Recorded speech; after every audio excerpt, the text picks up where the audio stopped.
Bond, James Bond, o 007, o agente secreto do serviço britânico MI6, faz já há quase 60 anos sucesso no mundo do cinema através dos seus filmes. Tiveram vários atores interpretando ele ao longo dos anos.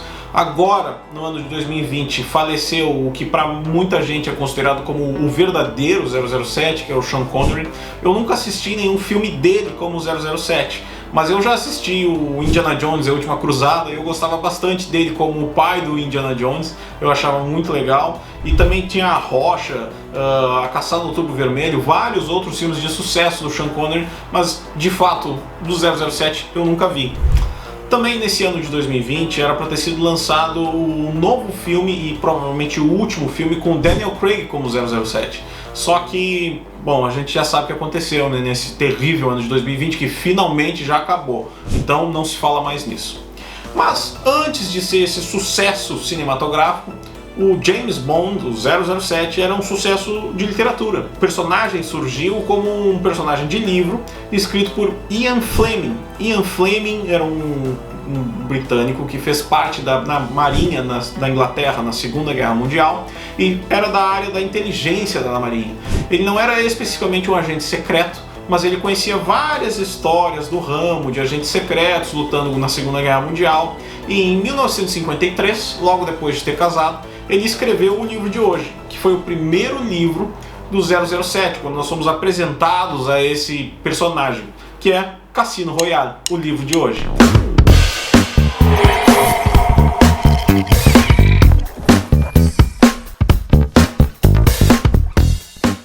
Bom, existe um filme, Cassino Royale, de 2006 agora, e já houveram outros filmes também com essa história. Então, provavelmente quem já viu o filme pensa que por que eu vou ler o livro se é a mesma história? Não é. A primeira coisa para apontar é que, como esse livro foi escrito em 1953, ele é um livro de sua época.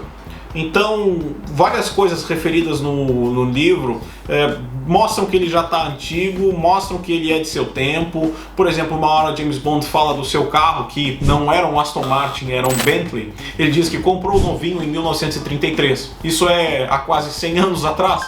Então, a gente vê que está bem antiga a história. Mas outras coisas são muito legais de se ler e de se perceber as diferenças entre o filme e o livro. E olha, é um livro super curto, com um pouco mais de 220 páginas. Eu li em pouco mais de 2 dias. 2 dias deu para ler ele inteiro. E eu recomendo muito essa leitura e vamos abordar então agora o livro. James Bond é designado uma missão de jogar contra um grande apostador chamado Le Chiffre, que, na história, é o tesoureiro de um sindicato na França. E esse sindicato está associado com o Partido Comunista da Rússia. Então é aquela velha história de Ocidente versus Oriente, da Guerra Fria, onde está a Inglaterra e Estados Unidos contra os russos comunistas. E James Bond, então, é designado essa missão e vai enfrentar o Le Chiffre numa partida de baccarat. Outro ponto que hoje em dia ninguém mais joga baccarat, mas na época era um jogo muito comum. Até no filme foi substituído por poker, que hoje é muito famoso, tem vários sites na internet. Mas não é um problema para quem está lendo o livro e nunca viu o baccarat como eu não fazia ideia de como era, porque Ian Fleming descreve como é o jogo de baccarat nas palavras de James Bond, é o Bond que descreve o jogo, de uma forma muito simples que deu para entender perfeitamente. É um jogo parecido com o 21, né, o Blackjack, em que o objetivo é tu ter o número, as tuas cartas somarem o número até 9. 9 é o número de ouro no baccarat. E daí, eu nem sei se eu posso explicar isso na internet na real, porque é um jogo de azar, não sei. Enfim, ninguém vai jogar baccarat, né? Baccarat ninguém mais joga. Mas, se quiserem saber como se joga baccarat, leiam o livro. E nessa história são apresentados então outros personagens que são conhecidos já da franquia James Bond, 007. Por exemplo, a amante dele na história, que é a Vesper Lynd. Por exemplo, o agente secreto da CIA, que é amigo dele, o Felix Leiter. O outro amigo dele, que faz parte também de algumas histórias, que é o René Mathis.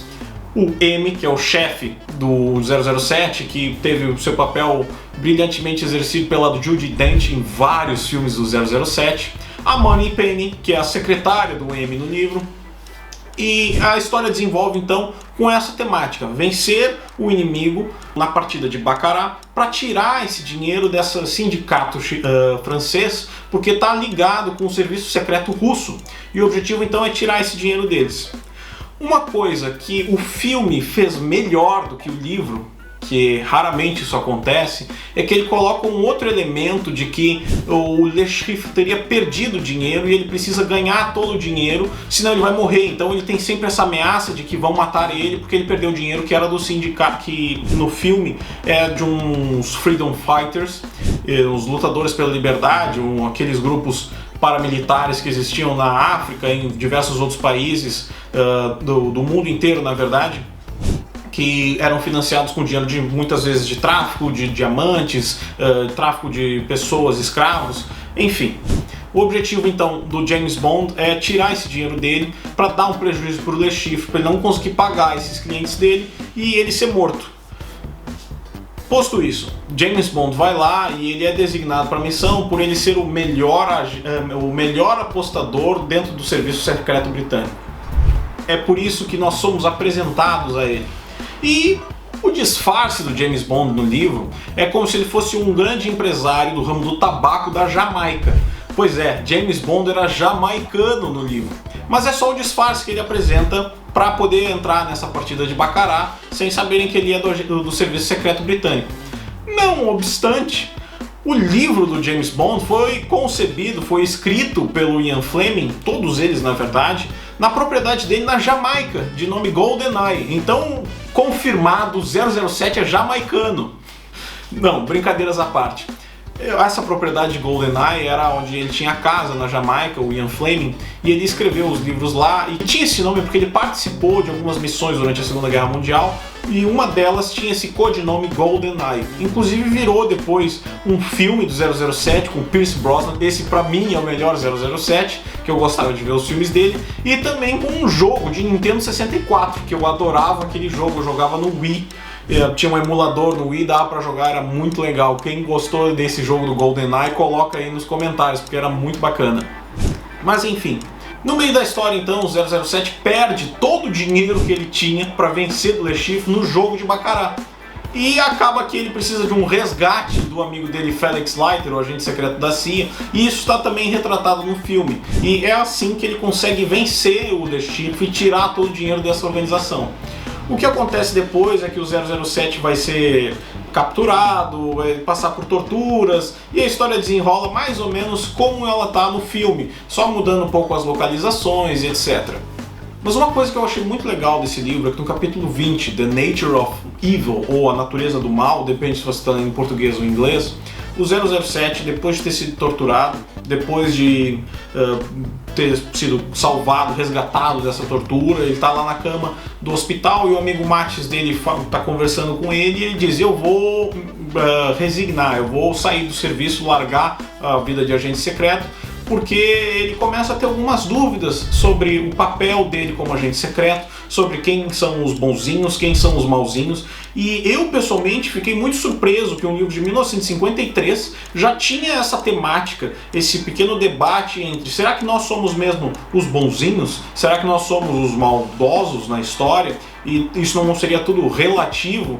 E eu acho muito legal ter o 007, que para os padrões da época era machista sim, porque ele fala várias vezes que não queria, por exemplo, a Vesper Lynd trabalhando com ele, porque ela é uma mulher, tinha que fazer trabalho de mulher. É um cara que está toda hora bebendo no livro, pois é, e é um homem de excessos, que gosta de ser o agente secreto, o garanhão e tal. Ele vai lá e coloca esse debate, mesmo que por algum minuto, no texto, e eu achei muito bacana isso. Claro que depois se desenrola mais e existem, acho que são 13 livros do 007, esse é o primeiro. Obviamente ele acaba não resignando do serviço e volta a ser o agente secreto, né? Mas tá aí então a história do Cassino Royale, de como surgiu esse James Bond que nós conhecemos hoje, e é a minha recomendação de livro hoje. Como eu falei, é um livro curto, dá para ler em pouquíssimo tempo, e se você acabar gostando tem vários outros para seguir leitura depois.